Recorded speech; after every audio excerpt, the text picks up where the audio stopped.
국민 여러분, 밤새 안녕하셨습니까? 제22대 국회의원 국민의힘 박충권입니다.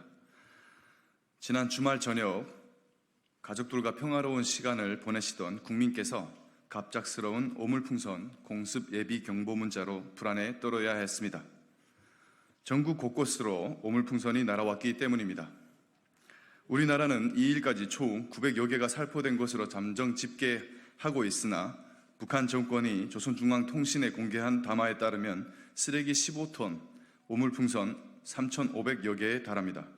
최근에는 차량, 비닐하우스가 파손되어 우리 국민의 재산 피해까지 발생했습니다. 만약 오물풍선이 자칫 고속도로 한가운데에 떨어졌을 경우 중대 사고로 이어질 위험도 큰 상황입니다. 더욱 심각한 문제는 생화학 무기 활용 가능성도 배제할 수 없다는 것입니다.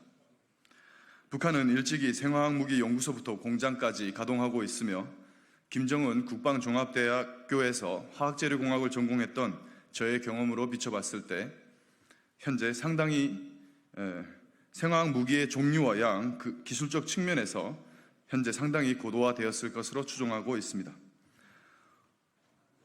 오물풍선 도발의 주체는 조선인민군 총정치국 내 적공부로 총지휘자는 김여정 노동당 부부장으로 추정됩니다. 따라서 김여정 부부장이 말한 인민표현의 자유는 궤변이며 남남 갈등 조장을 목적으로 철저히 기획된 도발입니다. GPS 전파교란 공격도 강도가 거세지고 있습니다. 지난 3월 한미연합훈련, 4월 총선, 그리고 지난달 29일부터는 오물풍선 살포와 동시에 교란 공격을 하고 있습니다. 탄도미사일도 올해 최소 22차례 발사하며 무력 시위를 이어가고 있으며 최근에는 행정기관 등을 타겟으로 대규모 해킹 공격까지 드러난 상황입니다. 국민 여러분, 대한민국을 교정국으로 칭하며 적대적인 언사를 일삼고 무력 도발을 반복하는 이러한 행태는 한반도 안보와 우리 국민의 생명과 재산에 대한 중대한 위협이며 결코 용인할 수 없는 명백한 정전협정 위반입니다. 과거 2009년과 2013년 2차, 3차 핵실험 직후 대남 사이버 테러, 2016년 박근혜 전 대통령 비방 전단 수만 장을 풍선에 실려보냈던 사례를 봤을 때 북한이 최근 동시다발적인 도발을 감행하는 이유를 단순히 우리나라 혼란 조성과 대북 전단지 차단 조치로만 봐서는 안 됩니다. 저는 이러한 도발의 배후에 크게 3가지 가능성을 제기합니다. 첫째, 관심 끌기 전략입니다. 방사포, 미사일 등으로는 더 이상 관심을 끌지 못하는 상황에서 최근 위성 발사까지 실패하자 비상식적인 도발로 우리 관심을 유도하려는 것입니다. 둘째, 오물풍선이라는 중저도발로 관심을 끌어 향후 대형 도발의 효과를 극대화하고 명분을 쌓기 위한 포석일 수 있습니다. 셋째, 오물풍선과 미사일 도발로 관심을 끈 후 성동격서로 해킹이나 우리나라 포털 사이트 여론조작 시도 가능성도 있습니다. 특히 해킹의 경우 김정은 정권이 만능의 보검으로 강조하며 해킹 인력을 최종의 조직으로 집중 양성하고 있습니다. 소위 이 보검은 핵미사일과 함께 북한의 3대 주요 전쟁 수단입니다. 북한이 휘두르는 사이버 칼날에 대한민국 자유민주주의 체제를 수호하는 중요 행정기관들은 속수무책으로 뚫렸습니다. 최근에는 대법원 전산망마저 1테라바이트 규모의 자료가 유출되었고 정확한 피해 규모조차 추산할 수 없는 상황입니다. 북한 해커 부대 중 라자루스는 금융 분야를 집중 공격하는 조직입니다. 탈취한 개인정보로 불법 자금을 벌어들이는 범죄 행위에 악용하거나 우리 정부 종사자를 대상으로 대남 전략을 수행할 가능성이 매우 높습니다. 또한 대량으로 탈취한 개인정보는 가상의 개인으로 둔갑해 우리 사회에 허위 정보, 가짜뉴스 유포 및 댓글 공작 위험성도 있습니다. 안보는 한 번 뚫리면 끝입니다. 2번이 없습니다. 빠른 대책을 강구해야 합니다. 저는 이를 위해 지난주 1호 공동법안으로 북한 해킹 방지법, 즉 전자정부법 개정안을 발의했습니다. 현행법은 기관의 독립성을 이유로 국회, 법원, 중앙선관위 등의 경우 해당 기관의 장이 필요하다고 인정하는 경우에만 적용한다고 규정하고 있습니다. 즉 선택사항인 것입니다.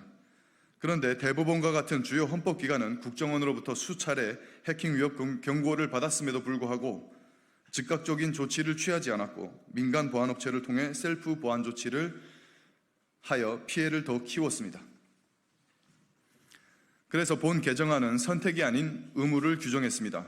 국가의 안전보장에 심각한 위협이나 업무 수행에 현저한 지장을 초래하는 사이버 공격이 발생한 경우 국가정보원장에 알리는 것을 의무화하도록 했습니다. 예방대책과 함께 신속한 대응을 함으로써 국민께서 받는 불편과 피해를 최소화하기 위함입니다. 헌법기관의 독립성도 국가와 국민을 위해 존재하는 것입니다. 국민께서 부여한 독립성은 외부로부터 일절 간섭받지 말라는 권리가 아닙니다. 헌법 질서와 자유민주주의 체제를 수호하고 발전시키기 위해 헌법기관의 독립성을 부여한 것입니다. 헌법기관의 독립성은 중요한 가치입니다. 다만 시대와 상황이 바뀌었으면 독립성을 지키는 방법도 변화해야 합니다. 법안이 적극적으로 논의되어 통과될 수 있도록 관련 기관의 적극적인 협조를 부탁드립니다. 마지막으로 민주당에 강력히 촉구합니다. 이렇게 우리 국민의 안전과 재산이 위협받고 있는 상황임에도 불구하고 제1야당인 민주당은 어떠한 입장 표명도 하지 않고 있습니다. 오로지 특검과 상임위 정복, 정쟁에만 매몰되어 국민 피해는 외면하고 있습니다. 문재인 전 대통령은 최근 회고록에서 우리 국민의 대북전단 활동은 저열한 수준이라고 비난하면서도 북한 정권의 도로운 오물 테러에는 이런 방구 언급하지 않고 있습니다.